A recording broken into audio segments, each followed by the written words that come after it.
Olá, sejam bem-vindos ao Multicast número 36, 3 anos de Multicast, né? Um horizonte curto aí quando a gente fala de investimento, mas um período aí que aconteceu bastante coisa, né? A gente teve aí Selic próxima a 2, agora Selic próxima a 14, petróleo negativo, petróleo a $130, pandemia, eleição, enfim, bull market lá fora, bear market, bastante coisa que aconteceu nesses 3 anos.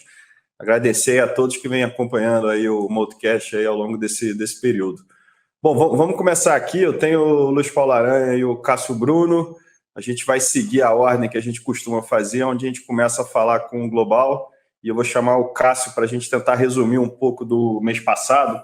Foi um mês que a gente vinha ali de junho para julho, ali numa certa calmaria, né, onde a Treasury, né, o juro de 10 anos americano, ele vinha ali num patamar relativamente baixo, né, se pegar aí os últimos 6 meses, e a partir da fala do presidente do Fed ali no evento ali do Jackson Hole, a gente viu uma reversão forte que vem se estendendo desde então, né, e entrou agora aí nesse começo aí de agosto, né, e a gente viu uma certa reversão de humor aí importante lá fora. Como é que você pode resumir o mês e como é que está a visão da Multi olhando para frente? Legal, Adriano. Bom, vamos começar lá fora. Acho que antes de falar um pouco dos Estados Unidos, vamos falar um pouquinho de China, né? Acho que é um dos grandes destaques do semestre. Então, a economia chinesa muito mais fraca que o esperado, principalmente no desenrolar daquilo que a gente já falou antes, no passado, o mercado imobiliário chinês. A gente fez mínimas nas commodities metálicas, acho que isso é bastante importante a gente perceber. Então, o aço caindo bastante, o minério caindo bastante, uma economia chinesa sendo revisada cada vez mais para baixo. E aí a questão da China é que o tom do governo começa a mudar. Em geral, quando isso acontecia, os mercados reagiam bem. E essa é uma das primeiras vezes que o mercado está questionando muito mais essa mudança de tom e se isso vai ser efetivo para a economia chinesa. Então, acho que o primeiro destaque é esse, entender como que isso vai repercutir, o Banco Central lá falando de mais estímulos, o governo central também. Então, assim, importante olhar o desenrolar da China e, obviamente, o reflexo para o Brasil. Então, o minério já está abaixo de $100, algo que a gente não via há bastante tempo. Quando a gente vai para os Estados Unidos, o mês começou com uma continuidade do mês anterior, então que o mercado foi subindo com a expectativa de uma inflação mais baixa, que o Fed pudesse ser um pouco menos agressivo nas altas de juros. A gente entendia e entende ainda que o Banco Central americano precisa ser agressivo. Ele, então, mudou o tom, mudou o entendimento do mercado a partir do Jackson Hole mesmo, e ali o mercado começa a entender a necessidade de uma recessão ou de juro real positivo ou bastante positivo para que a gente tenha a reversão da inflação e a normalidade da economia. Então, ainda muito sem clareza lá fora do final do ciclo de juros, o que a gente consegue ver é que ele aconteceu muito na frente.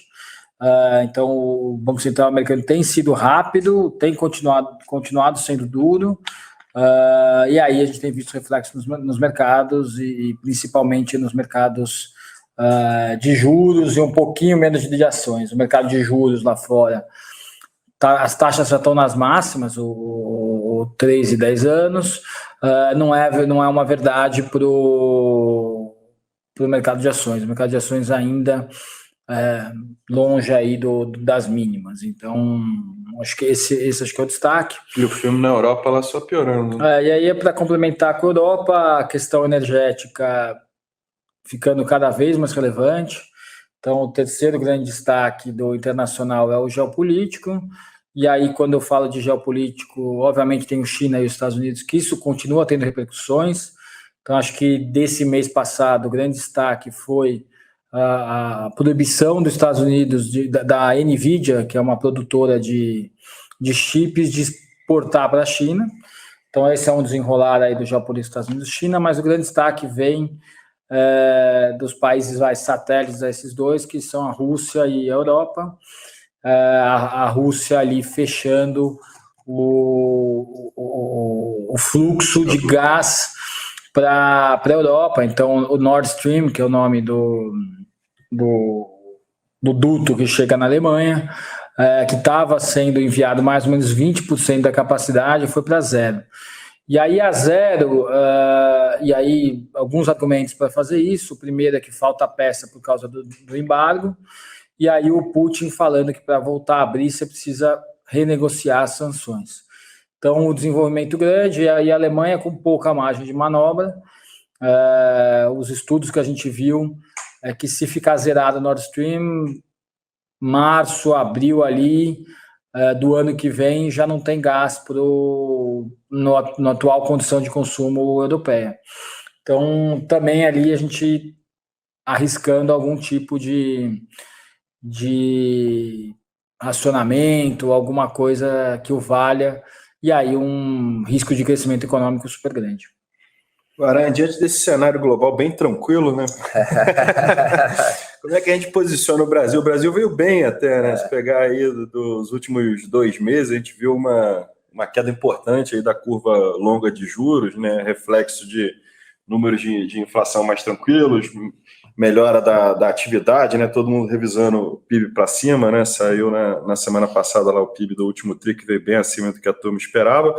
Então, assim, a gente tem coisas boas aí para a gente comemorar, mas ao mesmo tempo você tem um global extremamente complexo, tem uma eleição aí daqui a 4 semanas aí, o primeiro turno, né? Como é que você vê essa questão assim, de oportunidade no mercado de ações, esses riscos globais e olhando para frente, assim, é uma simetria que a gente vê mais oportunidade aonde nesse contexto aí de local com global? Pois é, Adriano, o cenário ficou bem mais difícil lá fora e a gente tem que levar em consideração que a gente teve 2 meses extremamente fortes para o Brasil, né? Então, isso deixa no curtíssimo prazo o mercado bem mais frágil, né? Então, o mercado performou, a gente está se aproximando do desfecho da eleição e o desfecho ele ainda é incerto, apesar de ter um favoritismo, né, para o Lula que o mercado coloca no preço, mas ainda é um desfecho muito incerto. Então, a volatilidade se espera que aumente, especialmente nesse mês, junto com essa turbulência global, né? Então, a gente aqui, olhando o cenário, a gente ficou com o pé um pouco mais atrás no curtíssimo prazo, mas ainda não muda, né, a tendência de longo prazo de que o Brasil está bem posicionado dentro desse geopolítico, né? Como é que vai se desenrolar a eleição e se vai ter uma mudança grande de rumos e se o Brasil vai aproveitar essa oportunidade que se abre do geopolítico, a gente ainda vai ver, né? E aqui o que a gente fez, acho que mais de relevante, a gente colocou algumas coisas, reduziu algumas posições, aumentou um pouco a parte de commodities que a gente estava muito zerado, né? Então, mais para dar um equilíbrio na carteira, porque ao mesmo tempo em que a gente tem um cenário ruim lá fora, o mercado de ações ele também já incorpora no mercado esse cenário muito ruim. Então, deixa a simetria do investimento já não tão ruim quanto a gente olhava atrás, né? E em oposição, o cenário aqui de cíclicos domésticos, eles performaram muito bem. Então, a simetria também diminuiu. Então, a gente balanceou mais o portfólio, vendo que o curto prazo aí está um pouco mais complicado. Tá joia. Vamos até pegar um gancho, então, comentar o retorno do Multicapital FICFIA. Ele teve um mês aí muito bom, né? Ele fechou com 10,24 versus um Ibovespa de 6,16.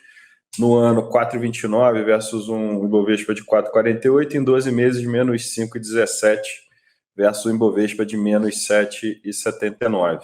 Então, assim, acho que de destaque realmente foi esse aumento na margem aí de exposição a cíclico global, né? Mineração, basicamente, que a gente está falando.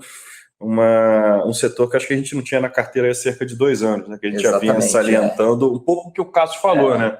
que essa preocupação que a gente tinha com China e a não sustentação no preço que a gente vinha do minério naquela época, mas agora, apesar desse cenário ainda está ruim, o mercado já coloca muito na conta, né, que o cenário está ruim e ainda cabe muito desaforo dentro do preço.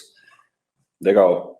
Cássio, vamos falar do Equity Hedge. Ele fechou aí o mês com 2,90 versus um CDI de 1,17, no ano 13,09 versus um CDI de 7,73, em 12 meses 22,69 versus um CDI de 10,20. Né? Um fundo, enfim, super pulverizado, a gente está falando ali de cerca de 110 pares. Acho que foi um mês assim que o conjunto da obra a gente teve mais coisas funcionando para o positivo do que para o negativo, e aí explica esse mês muito bom aí, né, novamente para o fundo. Mas tem alguma coisa assim que vale comentar em termos de resultado ou de carteira?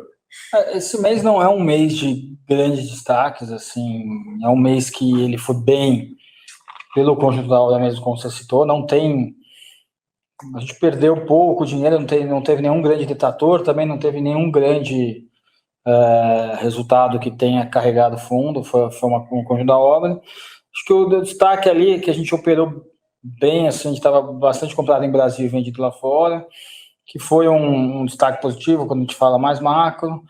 Aí dentro dos papéis, a BRF continua dando um resultado positivo. O setor financeiro foi bem também, né? O setor financeiro foi bem.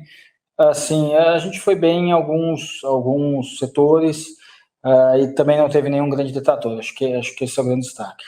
Legal. Vamos pular então para o long bias, que foi um mês muito forte para ele também. Ele fechou o mês com 6,92 versus um CDI de 1,17, um Ibovespa de 6,18 no ano.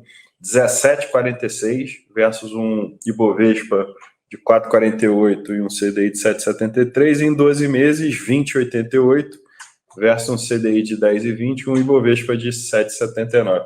Além dos pares long and short, né, que o Equity Hedge tem, que a gente tem no long bias, que ajudaram bastante, mas a parte direcional também foi bem relevante, né? Como é que você começou o mês e como é que a gente terminou o mês aí nessa exposição direcional? Acho que o maior destaque aqui do mês é a carteira do FIA, que foi super bem no mês passado. Então, essa parte direcional, a carteira que a gente tem do FIA, que é mais ou menos entre 30% e 35% do fundo, performou super bem. E a gente operou bem, a gente comprou muito a bolsa, a gente tem oscilado entre 30% e 70% ao longo do ano. A gente passou o mês comprado em 30%, mais ou menos. Em 70%, carregou essa alta toda bastante comprado.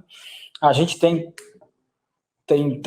um pouquinho do cenário que a gente descreveu, tem pensado em reduzir um pouco o risco, mas ainda com risco um pouquinho mais alto, esperando o desfecho de eleição, esperando o desfecho lá de fora. Eventualmente, a gente está na ponta de reduzir um pouco o risco, dependendo do que acontecer. Se as coisas desenvolverem pelo lado positivo, a gente mantém o risco mais alto. Mas lembrando que essa parte direcional, de curto prazo, a gente oscila bastante. Legal. Bom, então a gente vai encerrando aqui o Multicast 36, agradecer aí o Cássio e o Aranha, a quem tiver a oportunidade aí de nos ver e ouvir. Próximo Multicast a gente já vai ter o resultado do primeiro turno, então a gente já vai ter um pouquinho aí de melhor direcionamento. E agradecer, lembrando que o Multicast está disponível aí nas principais plataformas de streaming e através do YouTube também. Muito obrigado e ótimos investimentos a todos.